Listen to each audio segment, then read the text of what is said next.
about to leave. Already packing, come with me. I'm not. Hello friends and enemies, welcome back to Happy For Now. I am so excited for today's video. So I wanted to do a paranormal recommendations video slash on my radar because honestly, like, it's the season.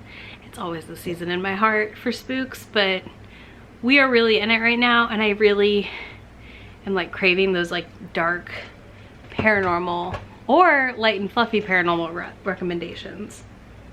The cat is attempting to knock my water bottle over, so let's dive right in to my recommendations for this one.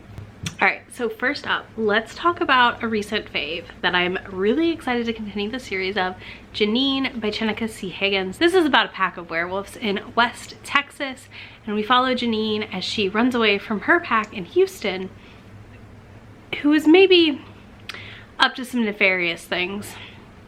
Anyway, she runs out to Meadows to join the pack there and very quickly finds herself acclimating and also with a crush on the alpha. Feelings happen. A lot of things happen. It's such a delightful story. I really enjoyed this. It was a nice like balance of steam and soft, like with a little bit of angst or tension, but it wasn't like over the top. Like I wasn't like edge of my seat angst, which I really liked right now. I'm not been in the angstiest mood lately, so you know, that's okay. But it's nice to have these books that like hit the spot without overdoing it. Next, I'm gonna recommend Mystic Bayou by Molly Harper. This is available on Audible Escape. It was like an Audible Escape original, and I really liked this. I think I've listened to the first two books in this series.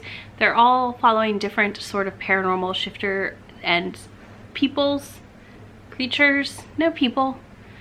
Anyways, book one's a dragon shifter, book two is something else, book 3 or 4 is like tree nymphs, and 1 is like sulkies. So you kind of have your whole gamut, like the whole range of types of things happening in this, and I just really liked these. I thought these were really well narrated. They're definitely suited to audiobook. You can buy an ebook of them, but I really think they shine as audio. Next, we have Mating the Huntress by Talia Hibbert. If you want something short and quick, this is a great option to dive into in a small town in England. We follow our heroine, who is part of a group of hunters. They hunt werewolves, especially ones who have gone off the deep end, and they've lost some of their knowledge over time, and their youngest has like a prediction left to them on their birth by a witch, and basically she's not allowed to hunt because that person will take her heart. Lo and behold, the local werewolf, who has his stuff together and isn't like going wild out there, likes her, and he's like kind of a cinnamon roll, doing a lot of things to like prepare his house for her and just kind of like slowly infiltrate her life in like not a creepy way. It was really cute overall. I think it was a fun little romp through a village with some werewolf good times. All right, and then we've got my on my radar slash like some series I want to finish and something I'm in progress on right now. So let's talk about Awakened by Moni Boyce. This was one that I had rec to me recently when I was looking for witches. This one follows a Willow, our heroine, who is a oracle, and Eli, who is a protector and has to help protect her along with this other group of witches. And it really is very interesting. I really like how the magic system's set up. There's some interesting things tied into here. There's also rules where Eli and Willow can't be together, but they're both very attracted to each other. So you know, I cannot wait to see how that's gonna play out, because hello. And this one also features a great diverse cast of characters, which is always a delight in my opinion. I like things that reflect the world I live in, which is diverse. Yeah, this one is really good. I'm 75% through it. Honestly, I'll probably have a review up on Goodreads by the time this video goes out. I just haven't had time to finish it before I filmed. And yeah, I'm really enjoying this. The villain is a vampire who's like infiltrating her dreams, so I'm very curious to see how this plays out. Next, we have Wolf Gone Wild by Juliet Cross. I want to pick this up because I really love the title of the second book in the series, which is Don't Hex and Drive.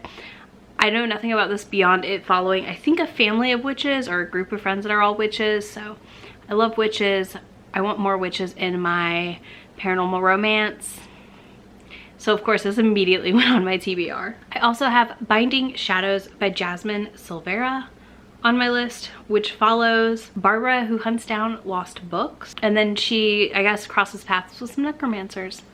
I'm very curious to see how this plays out. One, I love this cover. I think this cover is stunning. I have a couple friends who've read it and I think they liked it. And I think death comes into play here. And one of my weaknesses is I love when death is a character in a book. Especially when he is a love interest in some capacity. It's like Hades and Persephone. It's just like, just that touch of forbidden.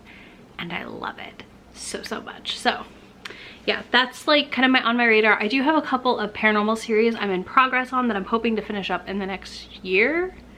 We'll see. I'm so bad about finishing series because like, especially paranormal, because I feel like things have so many books. Like I never feel like I will ever be caught up on Black Dagger Brotherhood because I always feel like I need to go back to the beginning and restart because it's been, you know, so long since I read the first 2 or 3 books.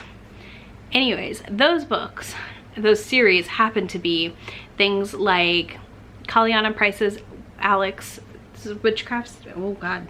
Yeah, Kaliana Price's Alex Craft series. I've been reading these for a while. I need to get to book 4 and 5 in the series, and 6. I think I'm 3 behind right now, so I'm really hoping to pick those up in the coming months and knock them out. But we're up to book 7, so I'm 4 behind now. I've really enjoyed these. Again, it follows a witch and her powers, and she's kind of a detective type. These have been very enjoyable, but it's one of those things where like I don't always want to dive into a huge series, you know, like sometimes I want just a snippet. Like I highly recommend Immortals After Dark. If you want to dive into a bonkers paranormal series, y'all, like check out Immortals After Dark. But that's like 17 books. That's a big commitment, especially if you're someone who doesn't read a ton of books a month or in a year. I also wanted to mention the Night Prince series by Jeanine Frost, which I've really enjoyed my time with. I need to finish, I think, the last book. Yeah, I have 1 more book to read in this series and I will be done with it. I've really enjoyed these. They're about Vlad and it's the same couple throughout, which I like sometimes. But yeah, if you're wondering, Isabel, where's the paranormal, like where's the vampires? I honestly like felt like every vampire book I've read is a massive series and none of them are standalone. So if you have a standalone vampire book, drop it in the comment box below, please and thank you. And yeah, that's it for today's video.